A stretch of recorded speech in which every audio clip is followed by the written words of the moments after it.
వాళ్ళను డిసప్పాయింట్ చేయదు కాబట్టి నవ్వుతూ పనిచేస్తూ వెళ్ళిపోయిన అధ్యక్ష ఇప్పుడు నా దగ్గరికి ఎప్పుడు పెద్దవాళ్ళు పైరవికారులు కాంట్రాక్టర్లు ఎవరు రాలేదు అధ్యక్ష. నేను ఎప్పుడు కూడా పేద ప్రజల మధ్యలోనే ఉండి పనిచేస్తున్నాను అధ్యక్ష.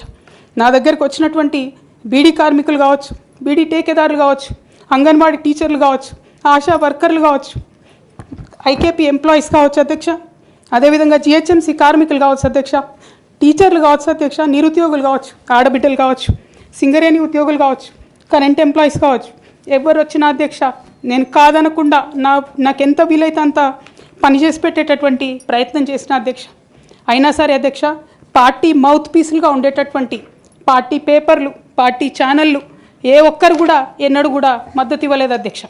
అయినా సరే ధైర్యం వదులుకోకుండా మొక్కువని ప్రయత్నంగా నేను ప్రయత్నం చేస్తూనే వెళ్ళాను అధ్యక్ష. తెలంగాణ రాకముందు, బీఆర్ఎస్ ప్రభుత్వం ఏర్పడకముందు ఒక మాట అనుకున్నాం అధ్యక్ష. కేసీఆర్ గారే పదే ఈ మాట చెప్పారు. ఉమ్మడి రాష్ట్రంలో మనకు కాంట్రాక్ట్ వ్యవస్థ వచ్చింది, మరి కాంట్రాక్ట్ ఎంప్లాయీస్తోని, అవుట్సోర్సింగ్ ఎంప్లాయీస్తోని దేశానికి నష్టం జరుగుతుంది, రాష్ట్రానికి నష్టం జరుగుతుంది, అందరికన్నా ఎక్కువ తెలంగాణ యువకులకు నష్టం జరుగుతుందని చెప్పారు అధ్యక్ష. ఆనాడు వారు సరదాగా ఒక మాట అనేవాళ్ళు, అందరికీ కాంట్రాక్ట్ పోస్ట్ ఉంది, మరి ముఖ్యమంత్రికి కూడా కాంట్రాక్ట్ పోస్ట్ ఉంటుందా అని చెప్పి ప్రశ్నించేవారు అధ్యక్ష. కానీ తెలంగాణ వచ్చిన తర్వాత 10 ఏళ్లలో కూడా కాంట్రాక్ట్ వ్యవస్థను మనం రద్దు చేసుకోలేకపోయినాం అధ్యక్ష. అది కాకుండా అవుట్సోర్సింగ్ ఎంప్లాయీస్, అవుట్సోర్సింగ్ వ్యవస్థను పెంచి పోసిపోయినాం అధ్యక్ష. బాధతో, చాలా ఆవేదనతో నేను ఈ మాటలు చెప్తా ఉన్నా అధ్యక్ష. తెలంగాణ సమాజానికి ఏదైతే ప్రశ్నించడం నేర్పించినటువంటి బీఆర్ఎస్ పార్టీ అధ్యక్ష, అంతర్గత వేదికలలో అనేక సందర్భాలలో నేను ప్రశ్నిస్తే అధ్యక్ష నా మీద కక్ష కట్టారు అధ్యక్ష. కేసీఆర్ గారు చుట్టూన్నటువంటి కొందరు వ్యక్తులు, తప్పక చెప్తున్నాను అధ్యక్ష ఈ మాట, ఎందుకంటే భారతదేశ రాజ్యాంగం ప్రకారం రాజకీయ పార్టీలు ఏవైనా కూడా ప్రజలకు ఒక దిక్సూచిగా నిలవాలి అధ్యక్ష, ప్రజలకు ఒక దారిదీపంగా నిలవాలి.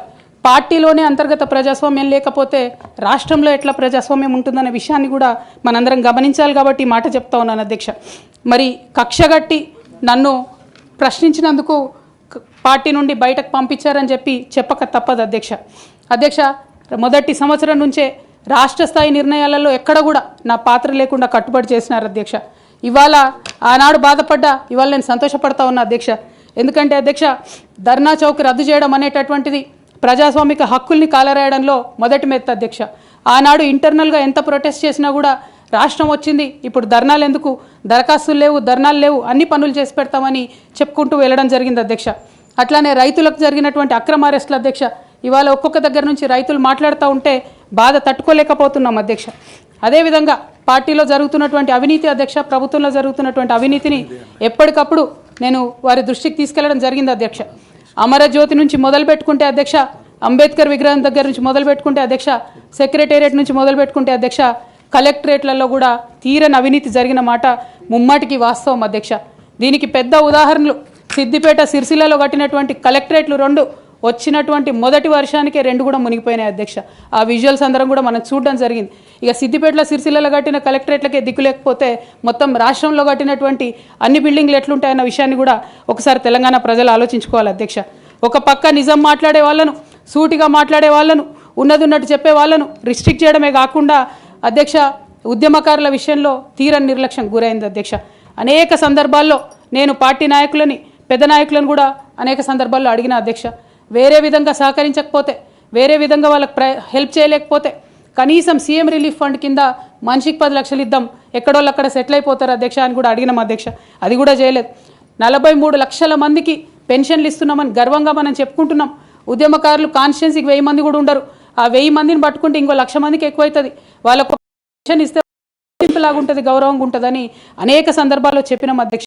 అది కూడా 69లో పనిచేసినటువంటి ఉద్యమకారులు వాళ్ళ స్ఫూర్తిని తీసుకొనే మనం ముందుకెళ్ళినామని చెప్పి మనం చెప్పుకున్నాం అధ్యక్ష. కానీ వారిని కూడా ఎన్నడూ కూడా గుర్తించలేకపోయినాం అధ్యక్ష. అదేవిధంగా విద్య విషయంలో అధ్యక్ష మన మెయిన్ ట్యాగ్ లైన్ నీళ్లు, నిధులు, నియామకాలు అనేటటువంటి మన మెయిన్ ట్యాగ్ లైన్ ఏదైతే ఉంటుందో అధ్యక్ష, అన్నిటినీ కూడా గండు కొట్టుకుంటూ పోయినాం అధ్యక్ష. విద్య విషయంలో, నియామకాల విషయంలో, అన్ని విషయాల్లో అదే జరిగింది అధ్యక్ష.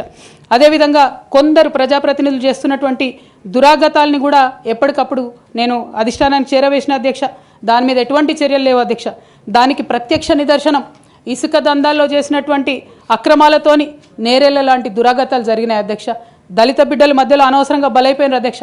కానీ దాని మీద కూడా ఎటువంటి చర్యలు తీసుకోకపోవడం, అది అప్పుడు బీఆర్ఎస్ ప్రభుత్వం తీసుకోకపోవడం, ఇప్పుడు కాంగ్రెస్ ప్రభుత్వం చర్యలు తీసుకోకపోవడం కూడా చాలా దారుణం అధ్యక్ష.